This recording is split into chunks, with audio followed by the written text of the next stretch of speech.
नमस्कार, जय हिंद। मैं अमित प्रताप सिंह आपका स्वागत करता हूं मेरे YouTube चैनल एफेस सैपियंस में। और आज हम एक नए टॉपिक के बारे में बात करेंगे। तो आज का जो टॉपिक है वो है गांधी और भगत सिंह। तो हम बात करेंगे गांधी और भगत सिंह के जो बहुत सारे मुद्दे हैं उस पे उसका एनालिसिस किया जाएगा। तो मोहनदास करमचंद गांधी और भगत सिंह दो बहुत ही फेमस हिस्टोरिकल फिगर्स हैं भारत के इतिहास में, अपने अपने कारणों की वजह से। और इन दोनों का जो वैचारिक भिन्नता थी वो बहुत, मतलब इन दोनों में वैचारिक भिन्नता थी, लेकिन फिर भी इनका नाम एक दूसरे से जोड़ा जाता है। उसके कुछ कारण हैं। कारण यह है कि कहा जाता है कि गांधी यदि चाहते तो ब्रिटिश प्रशासन पर दबाव डालकर भगत सिंह को फांसी से बचा लेते, लेकिन उन्होंने जानबूझकर भगत सिंह को फांसी होने से नहीं बचाया है। अब इस बात में कितनी सच्चाई है और कितना झूठ है, इस बात को अगर हम ऑब्जेक्टिवली एनालाइज करेंगे तो ही पता चल सकता है। जो तथ्य हैं, जो ऐतिहासिक तथ्य हैं और जो बातें हैं, उनको अगर हम एनालिसिस करेंगे उनका ठीक से, तो जो है सच्चाई और झूठ क्या है वो पता चल सकता है। तो इसके लिए सबसे पहली बात यह है कि गांधी अहिंसा को लेकर बड़े दृढ़ थे। वह अहिंसा ही नहीं, अपने अन्य विचारों को या उनको जो विचारधारा थी उनके प्रति भी बहुत दृढ़ थे। जैसे एलोपैथी दवाओं को ना यूज करना, और फिर उसकी जगह पे गीली मिट्टी इत्यादि से बुखार आदि का उपचार करना। तो इन चीजों को लेकर गांधी इतने दृढ़ थे, दृढ़ निश्चय उनका इतना ज्यादा था कि एक बार उनके एक बेटे की जान जाते जाते बची। और एक बार उन्होंने जैसे अपनी आत्मकथा में लिखा है कि उनको इतने दस्त लगे कि,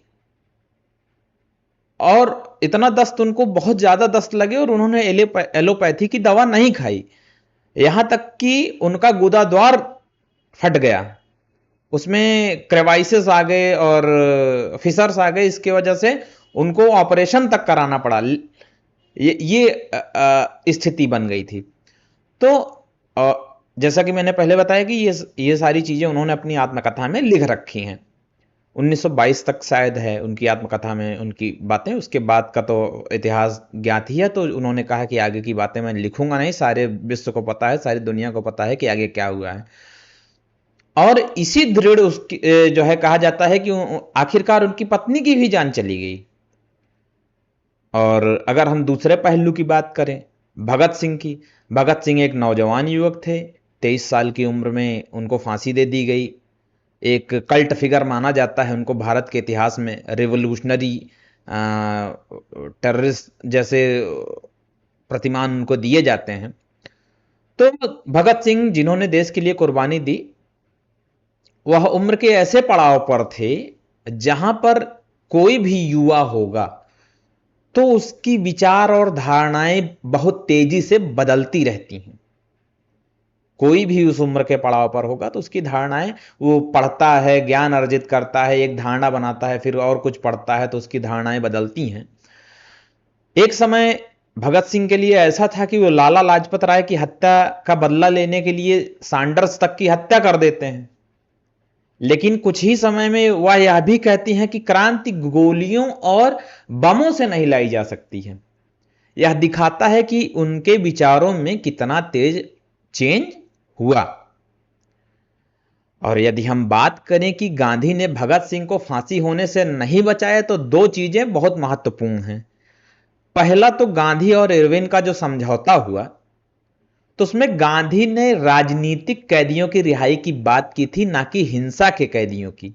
क्योंकि गांधी अहिंसावादी थे और वो बहुत दृढ़ निश्चयी व्यक्ति थे अपने विचारों को लेकर। अगर वह हिंसा करने वाले कैदियों के रिहाई की बात करते तो वह उनके व्यापक उद्देश्य, जो उनका भारत की स्वतंत्रता को लेकर व्यापक उद्देश्य था और जो उनका सिद्धांत था, वो सिद्धांत परक नहीं होता। जहां तक बात रही अंग्रेजों से उनके फांसी की सजा को माफ कराने की, तो गांधी इरविन पैक्ट में उसको उठाया था। लेकिन ऐसा थोड़ी था कि गांधी कुछ कह देते तो सारी बातें उनकी मान ही ली जाती।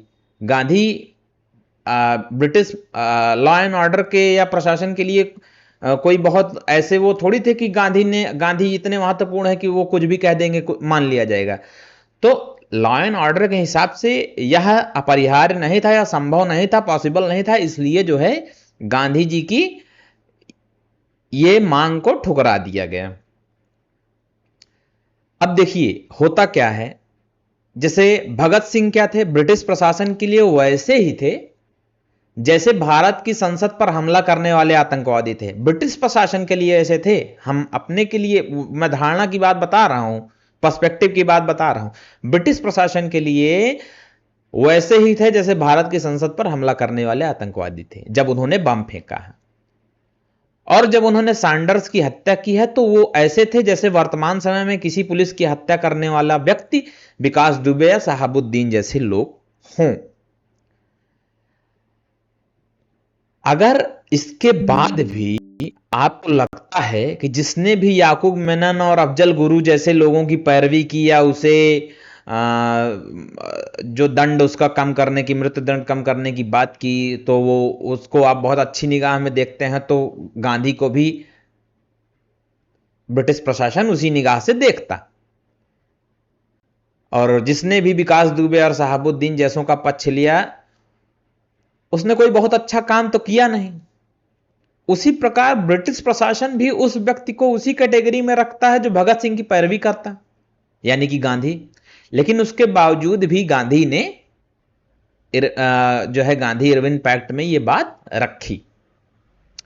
गांधी वैसे ब्रिटिश प्रशासन के लिए, मैं पहले ही बता चुका हूं, कोई इतने महत्व के व्यक्ति नहीं थे कि प्रशासन के हिसाब से जो आतंकवादी था या जो पुलिस का हत्यारा था उसकी सजा को जो है माफ करवा सकते या कम करवा सकते।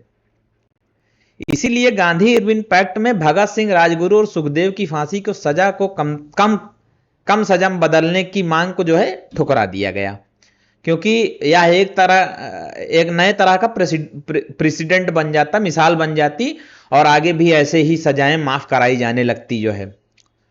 तो हालांकि भगत सिंह ने स्वयं, जब उनका प्रिवी काउंसिल में उनको अपील करने के लिए कहा गया तो उसके लिए उन्होंने मना किया। हालांकि शुरू में उनकी जो ट्रायल इसका एक्सप्लोसिव सब्सटेंस एक्ट में जो उनका मुकदमा चला उसमें जो है आसफ अली ने, कांग्रेस के जो एक सदस्य थे, वो उनके वकील थे। तो अदालत ने क्या किया इस सब के बाद कि आईपीसी की धारा 307 और एक्सप्लोसिव सब्सटेंस एक्ट की धारा 3 के तहत आरोप तय किए जब उन्होंने बम फेंका, जब पकड़े गए वो।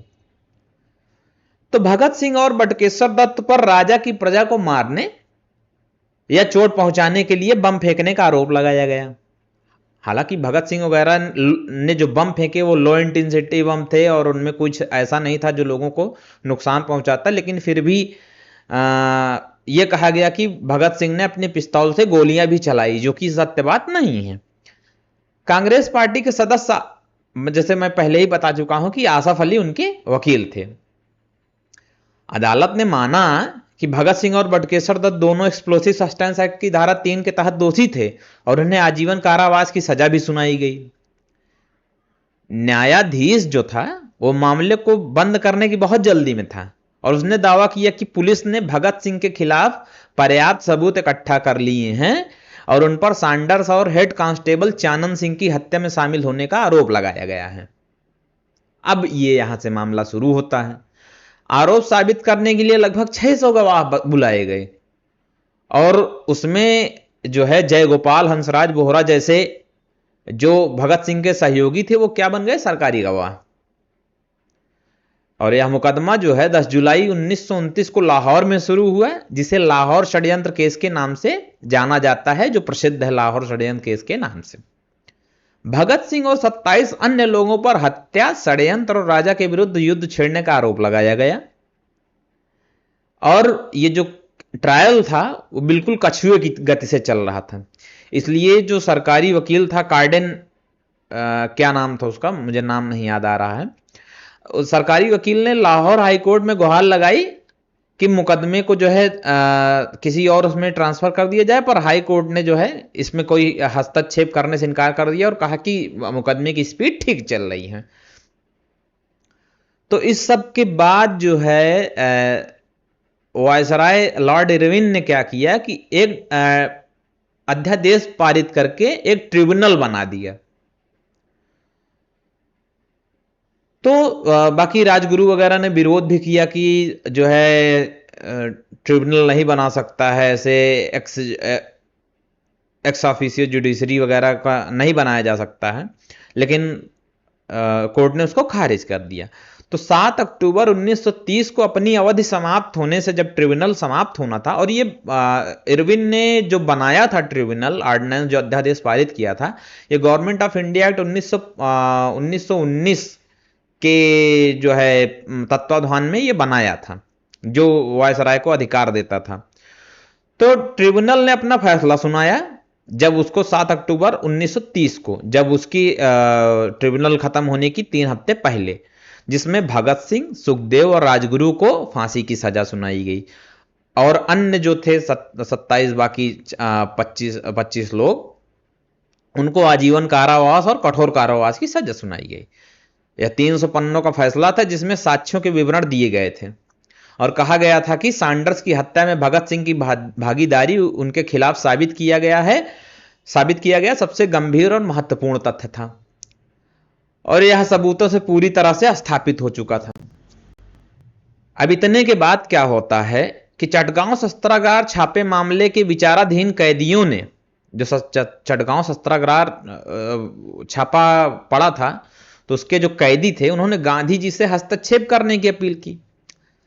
तो सजा के खिलाफ प्रिवी काउंसिल में ही अपील की जा सकती थी। इस तथ्य उसके जो ट्रिब्यूनल था उसमें प्रिवी काउंसिल में ही जा सकता था और कहीं नहीं जा सकता था, हायर कोर्ट में नहीं जा सकता था किसी में। तो प्रिवी काउंसिल में अपील दायर करने के लिए पंजाब में एक डिफेंस कमेटी बनाई गई। जैसा कि पहले ही बताया मैंने कि भगत सिंह अपील के पक्ष में नहीं थे, लेकिन उन्हें केवल यह संतुष्टि हो गई कि अपील इंग्लैंड में लोगों का ध्यान हिंदुस्तान सोशलिस्ट रिपब्लिकन आर्मी के अस्तित्व की ओर उनका ध्यान आकर्षित करेगी। भगत सिंह बनाम किंग एम्परर के मामले में अपीलकर्ताओं द्वारा उठाए गए मुद्दे यह थे, जो अपील करता थे उन्होंने यह मुकदमे के लिए एक स्पेशल ट्रिब्यूनल का बनाया जाना अवैध है, उन्होंने यह मुद्दा उठाया। तो सरकार ने क्या तर्क दिया कि गवर्नमेंट ऑफ इंडिया एक्ट 1915 की धारा 72 ने गवर्नर जनरल को ट्रिब्यूनल बनाने के लिए असीमित अधिकार दिए हैं, और जज डुनेडिन ने फैसला पढ़ते हुए अपील को खारिज कर दिया प्रिवी काउंसिल की। इस प्रकार निचली अदालत से लेकर ट्रिब्यूनल और प्रिवी काउंसिल तक यह नेचुरल जस्टिस और फेयर एंड फ्री ट्रायल के सभी पहलुओं का घोर उल्लंघन करने वाला एक पूर्व निर्धारित निर्णय था। तो इसमें गांधी को कहां तक दोषी कहा जाए कि गांधी ने जो है भगत सिंह को नहीं बचाया, तो अगर ऐसा कोई कहता है तो मुझे लगता है कि ये बहुत ही जो है ठीक बात नहीं है। हालांकि गांधी ने बहुत सारे गलत काम किए, पर गांधी का इसमें कोई दोष मुझे तो नहीं समझ में आता है। आज के लिए इतना ही। मेरा चैनल सब्सक्राइब और लाइक करें। धन्यवाद।